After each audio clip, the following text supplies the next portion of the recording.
and I think superannuation is one of those areas where you really should seek advice and good advice at that. And good advice isn't, of course, that easy to find out there, and is also harder to find on a cost-effective basis too. A lot of people charge a lot of money for pretty average or pretty ordinary advice. Indeed. So you're right, understanding the circumstance in life that you're at, in your instance, for example, being younger, not having a family, and so on, having a more aggressive slant towards your asset allocation is crucial, because you get the growth all the way through. Yeah. As you move into that transition toward retirement, having something that moves into a more balanced or slightly more conservative setting makes more sense, because, for example, if you've got exposure mainly to the stock market, in your instance, is a good thing, because it's where the growth is going to come from. If we're in more turbulent times and you've got a year or two till you're retiring, you might want to remove some of that volatility and then move into some slightly more conservative assets. So it will change over time. Hey guys, welcome to this week's Money and Investing Show. This week we are focusing on superannuation. Now for some people they think, well, this is going to be a snooze fest, and it really doesn't have to be that way. The earlier you get started getting compounding working for you, the better. And if you've left your run a little bit later, it doesn't have to be a challenge. We're going to explore the different types of super that are out there, the benefits, the weaknesses, and most importantly, lay out a game plan that will help you secure your financial future. Hey guys, welcome to this week's Money and Investing Show with me, your host, Andrew Baxter, and as always, my co-host and offsider, Mitchell Olarenshaw. Good to be here, Mr. B, and back with terrible segues. We've got a super episode. We're talking about super funds today. Self-managed, industry, retail, what you need to know about all of them, how to invest, and what one's right for you. Indeed, superannuation is, I guess, one of those areas in life that, yeah, let's face it, is probably not the most exciting thing. And it's one of those things too, depending on your age, is, you know, it's way, way, way down the track, nothing to worry about, or it lands upon you very, very quickly and you perhaps have left your run too late. So getting it in the sweet spot, which is any time, is something that's very, very important, and that I'm sure we will dive into. Indeed. Talk about sweet spots. Look where we are right now too. New studio for our listeners out there on YouTube. Brand new studio, lovely in here, and look, great sound, and it's just nice to change it up a little bit. We, I think this is the third or fourth studio we've had now. It is, and 5-6 years in. I mean, we have to change it up, right? New office, new digs, and new message, so let's dive into it. Good stuff. Okay, so you mentioned just in passing before that super is one thing that can creep up on a lot of people. Why, in your experience, is it something that most people delay? Why is it so boring? Look, you always, age-defying is, you know, we all think we're Peter Pan. We don't get older until you actually write your date of birth down or your age and go, blimey, you know, it's ticking along a little bit more. Mentally, people typically see themselves as being younger than what they are, and so I'll get round to that one day, someday, and especially if it's something that's not, you know, that enticing or exciting for you. And as I mentioned, superannuation is probably not the most interesting thing. So why would you take up your bandwidth in the prime of your life thinking about your retirement, which seems an eternity away until it's not? So it's very, very easy to put on the back burner. And the challenge with doing that is, like any form of investing, Mitch, the earlier you get started, the earlier you can get compounding happening for you, and you can start to grow things and really get that nest egg swollen and in a situation where, or in a size at least, where it's able to help provide for you for your retirement. So getting started early, of course, lets you get your compounding happening, and it just ensures that you're on the right track straight away.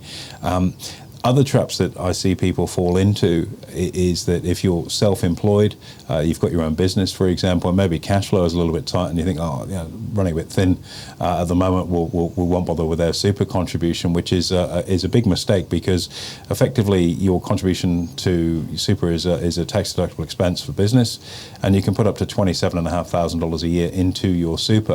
The percentage of your income is something that's changed quite regularly. At the moment, 10.5%, 11% of your salary is that which you can put in as a contribution up to $27,500. So if you're a business owner, you're putting money into your super, that's a tax deduction. The extra $27,500 is in addition to that. That's tax deductible, right? No, so the contribution, the non-taxed contribution is up to $27,500 for you as the member. So it's a very, very useful way of starting to get money outside of your business, which is hard when you've got your head down and you're in the trenches. You know, you want to keep reinvesting as much as you can to grow your business, but what if the business fails? And such a high percentage of businesses do, especially at the moment we're seeing insolvencies at record highs. All of a sudden you're left without a business and you're left without a retirement plan. So trying to avoid that trap of not contributing or having a couple of years where things were tight where you didn't, you've got to kind of make it a priority. And then the other end of the scale is, as you sort of coming around the bend and maybe you've got maybe 5, 10, 15 years to go, and you realize that maybe your super isn't where it should be, either because because you haven't contributed enough, or the performance of the investments that you've got have been underwhelming, and now you're playing catch up, and unfortunately that ability to have your money compounding is starting to evaporate because you're getting closer to the finish line of moving into that pension phase where you're accessing your super. And so, people can sometimes make rash decisions to try and get themselves back on track.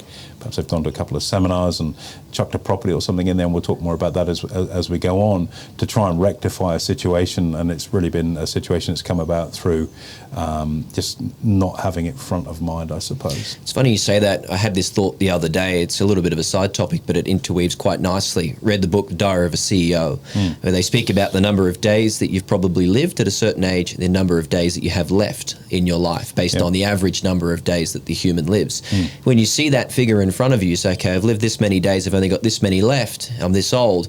It's pretty scary. And I guess that adds to this point, right? That you need to dig the well before you need the water, because it does come around quickly. Too right. There's a flexion point, and then you're in that slide the other way. And so, that's some of the reasons why it tends to get neglected. It's not attractive. It's something you'll get round to. And it's something that you feel, if you're a business owner, that you could use the funds elsewhere to grow your business. And there are 3 areas to be very, very minded of. Now, this additional contribution that you talk of, so $27,500 per year, is that something you would suggest doing no matter what kind of structure or type of employee that you are? Not necessarily, no. I mean, that's your annual contribution that you're allowed in there, but you can also do things like bring forward, and within this, we're in danger of starting to move into tax advice, which is, we've got our partners that deal with this, and if you'd like more information on that, we can line you up with them, because this is obviously one to many. But you can actually bring forward your contributions into super as well, so you can actually bump up if you need to get more money in there earlier. You can actually bring your contributions forward a little bit. We'll leave that there. That's something that's a little further down the line and a little bit more bespoke in terms of advice. But the bottom line is, you should be making as much of a contribution as you can, whether it's the 10.5% of your income which your employer has to pay. You can make additional voluntary contributions to that as well if you'd like. And as I say, 27.5 is the current limit of tax-free contribution you can make there. Let's do a deep dive, pros and cons. We know there's 3 major types of super. You've got industry, retail, and then self-managed super funds, AB. Let's start easy. Let's go with, say, industry super fund. Okay. So industry super, as its name would suggest, is a superannuation fund that's associated with that industry. So if you think about Host Plus, which is one for hospitality, it is a good place to start. Now, let's say you're at university or college, and you've got a part-time job working in a bar, and there's super contributions going in. It's almost certainly going to be going into an industry fund like that, which is a great place to start off with, because at least on paper it's very, very easy to access. It's a default for most employers, so there's not really a lot of paperwork or aggravation for you to put in. And again, if you're 18, 19 years old, it's probably the place you don't really want to spend much bandwidth thinking about, and it's a great place to get yourself rolling along. You may have multiple different part-time jobs over time, and you might end up accidentally having several super funds too. So making sure that you don't have that and you can consolidate them into one fund is also something that's very, very important. But to my mind, industry funds are a good place to start, and that's where a lot of people end up staying. But we've seen more recently, if we take, for example, the issue around the CFMEU union involvement with super, there's a really blurred line, shall we say, in regards to the independence of the way that those super funds are run compared to the benefit. It's been well documented in the media. I won't dig myself into a hole with that one either. But it's been shown that there are some very, very clear conflicts in that space. And to my mind, that's always going to be the case if you've got a superannuation fund that's designed for its members, but has involvement of, for example, unions that work in that sector. Again, that's something that's being very, very well documented in the media. So as time progresses and maybe your career progresses, moving out of an industry super into retail, or better yet, a self-managed fund, is probably the pathway I'd like to see people move through, provided it suits their circumstance. You may be someone that works in that particular sector your entire life, in which case that may be the best place for you to have your money in an industry super if that's what you're comfortable with. But the objective is to provision and provide for your retirement, and it may not necessarily be the best vehicle there. The challenge is you've got to put a bit of work in to find out what vehicle is going to be the best one for you. And again, that requires a bit of bandwidth. It requires maybe opening the lens up a little bit more and moving away from the notion that, oh, that's just a default thing that my employer takes care of. It's ultimately in your best interest to know that your money is being put in the optimal place for you and your circumstance. So moving forward, retail super funds, how does that differ from industry? What's the pros and cons of heading down that pathway? There's more choice within that insofar as you have a little bit more control, which may seem like a benefit for some, but may be a weakness for others. If you want something that's really passive, all of a sudden you've got to be a little bit more involved in the decision making in which you're involved. Also, the fee structure typically is a little bit higher. My mind always goes to, look, if you can cut fees where you can, that's great. But if you're cutting fees at the expense of getting an outcome that you want, not worth that's it. a little bit different. There's a cost benefit that you need to run there. So you have more say in where your money is going. Typically, and one of the well-documented issues with industry super is it's very, very slow to respond to, for example, withdrawals or different things in that side from an admin perspective, whereas retail super tends to be much quicker because it's run in the private sector. It's probably a little bit more efficient, I would say, in my experience. But the big benefit, which is a weakness depending on the lens that you want to look through, is that notion of having more control or having to be more involved. If you want to be passive, that's not such a good thing. So that's probably the main one that sits in there. Also, I mentioned in passing earlier that you may have several super funds, and the importance of consolidating them is key, because in each one of those super funds, you're going to have a life insurance policy. And if you cark it, there's only one payout. They don't all pay out, so it's not like an accumulator, so to speak. So you end up paying out for multiple insurance policies, which you're not going to get benefit from or even need. So consolidation from maybe a fragmented start where you've had several part-time jobs or you've worked in different areas, consolidating it, shifting into a retail, to my mind, certainly is a pathway. I like to see people, I'm not going to say that are savvy because that's a derogatory way to put it, but people that perhaps want to have a little bit more control over their future tend to take. Got you.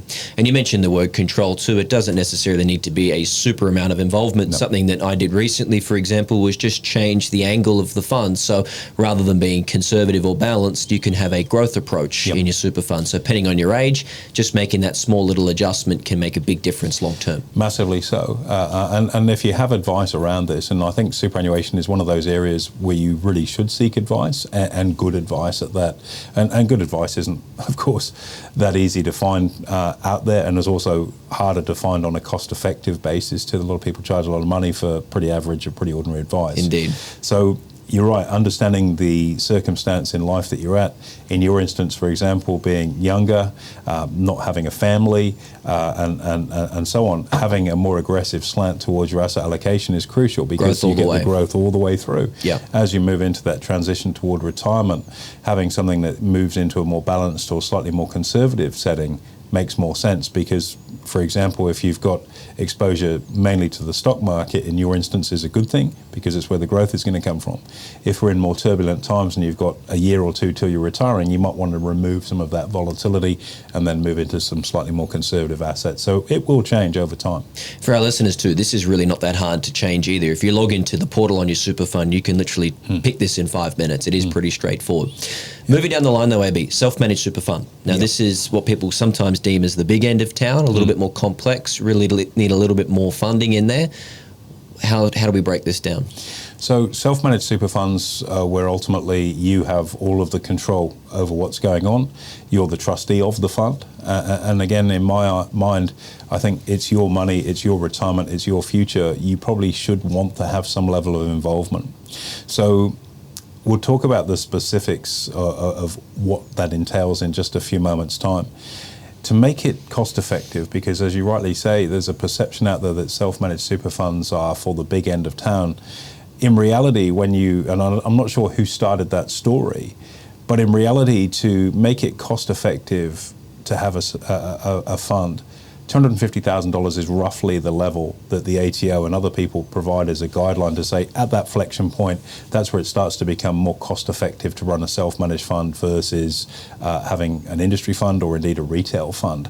So a lot of people go, well, it's all right for you if you've got 250 grand. Look, if you're 20 years old and you're only new in the workforce, it's unlikely you're going to have 250 grand there to make it worthwhile. But if you've been working for 15 or 20 years and you have been regularly contributing to your super and your super has been performing, there's every likelihood that your account balance will be there. And remember, if it's a self-managed fund, and you're married, that's you and your partner, your wife, that can be members of that fund, and pooling your assets almost certainly should have you over that $250,000 level. So there's one gateway to go through, which is how much do you have to put in and where it becomes cost effective to do that. Secondly is that you have to have a desire to want to be in control or ultimately be the decision maker over your financial future there. And for many people, that can be very, very intimidating because it's you and your money. You can't sort of go, well, it's over there, somebody else looks after it. It's now your responsibility. And again, that's a reasonable gateway that people have to make a decision whether or not they want to step through that. Again, ultimately, if you ask yourself a simple question, who's got the most vested interest in your future? It has to be you. And if it's not you, well, that's probably a different conversation that we probably need to have. So if you want to have some control over your future and you've got over 250 grand and you're prepared to, I guess, engage in a little bit of a learning journey, not massively, but a little bit of a learning journey to learn what you can do to get those assets invested, then that's probably a good pathway from which to take.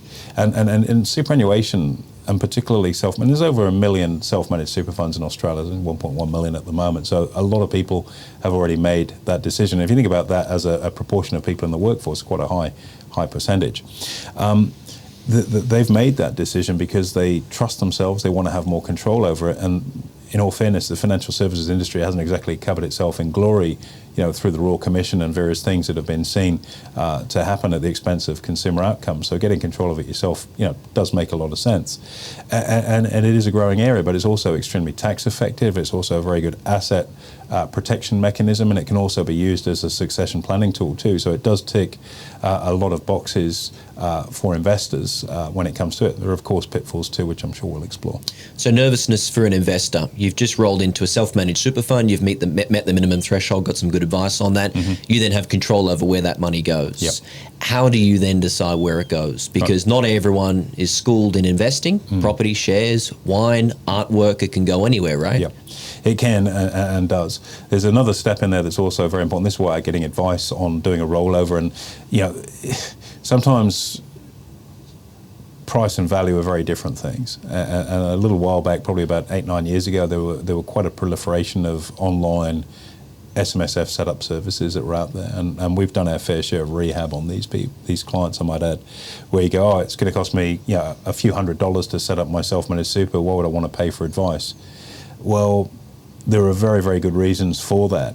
Number one is making sure that you've continued your insurance coverage, for example, because if you roll everything out of one super into a self-managed super and forget to change your life insurance, you may find yourself uninsured.